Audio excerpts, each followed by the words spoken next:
Darbhanga AIIMS के निर्माण में केंद्र व राज्य के बीच खत्म होता दिख रहा है गतिरोध। बता दें कि दरभंगा में एम्स निर्माण का रास्ता साफ हो रहा है। शोभन की जिस जमीन को लेकर राज्य और केंद्र के बीच मामला फंसा था, वो मामला निपटता दिख रहा है। भाजपा ने भी दरभंगा के शोभन बाईपास के लिए करीब करीब सहमति दे दी है। वहीं राज्य सरकार ने कहा है कि केंद्र सरकार का अनापत्ति प्रमाण पत्र मिलते ही शोभन बाईपास की जमीन को भरकर समतल करने का काम शुरू कर दिया जाएगा। दरभंगा में बिहार के दूसरे एम्स का मामला करीब 8 वर्ष से अधर में लटका है। राज्य सरकार ने मंत्रिमंडल से प्रस्ताव पारित कराते हुए दरभंगा के शोभन में करीब 250 एकड़ जमीन आवंटित करने की स्वीकृति भी दी। जमीन की भराई और इसे समतल करने के लिए 309 करोड़ रुपए का बजट भी स्वीकृत किया, लेकिन केंद्र सरकार ने एम्स के लिए जमीन को अनुपयुक्त बताकर यहां एम्स निर्माण से साफ इनकार कर दिया। अब भाजपा भी शोभन बाईपास पर एम्स निर्माण के लिए तैयार है। प्रदेश भाजपा अध्यक्ष सम्राट चौधरी ने कहा कि दरभंगा में एम्स बनाना चाहिए, भले ही शोभन में बने, लेकिन पहले सरकार जमीन तो दे।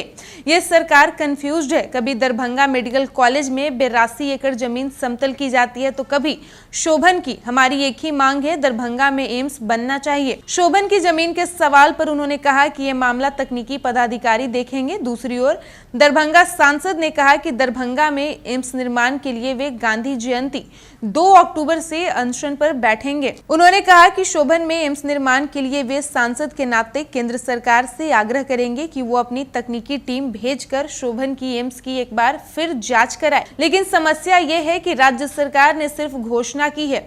शोभन में जमीन का मामला अब तक फंसा हुआ है। एक और जहां जमीन लो लैंड है, वहीं कुछ किसान भी इसका विरोध कर रहे हैं। पहले जमीन तो मिले, इसके बाद ही तय होगा कि एम्स कहां बनेगा। दरभंगा एम्स के कार्यारंभ की मांग को लेकर भाजपा धरना देने की तैयारी में है। इस पर जदयू के प्रदेश अध्यक्ष उमेश कुशवाहा ने कहा कि आखिर किसके खिलाफ धरना देना चाह रही है भाजपा।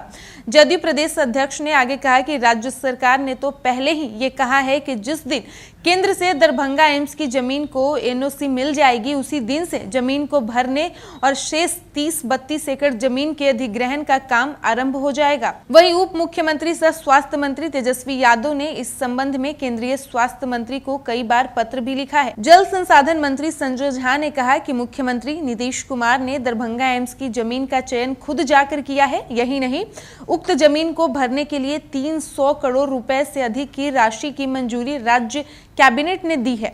8 पैकेज में निविदा भी हो चुकी है। बिहार सरकार तो वहां एम्स के निर्माण के लिए पूरी तरह तैयार है। फिर से बता दें कि दरभंगा में एम्स निर्माण का रास्ता साफ हो चुका है। शोभन की जिस जमीन को लेकर राज्य और केंद्र के बीच मामला फंसा हुआ था, वो मामला निपटता दिख रहा है। भारतीय जनता पार्टी ने भी दरभंगा के शोभन बाईपास के लिए करीब करीब सहमति दे दी है। वहीं राज्य सरकार ने कहा है कि केंद्र सरकार का अनापत्ति प्रमाण पत्र मिलते ही शोभन बाईपास की जमीन को भरकर समतल करने का काम शुरू कर दिया जाएगा। दरभंगा में बिहार के दूसरे एम्स का मामला करीब 8 वर्ष से अधर में लटका है। राज्य सरकार ने मंत्रिमंडल से प्रस्ताव पारित कराते हुए दरभंगा के शोभन में करीब 250 करोड़ एकड़ जमीन आवंटित करने की स्वीकृति भी दी। जमीन की भराई और इसे समतल करने के लिए 309 करोड़ रुपए का बजट भी स्वीकृत किया, लेकिन केंद्र सरकार ने एम्स के लिए जमीन को अनुपयुक्त बताकर यहां एम्स निर्माण से साफ इनकार कर दिया। अब भाजपा भी शोभन बाईपास पर एम्स निर्माण के लिए तैयार है।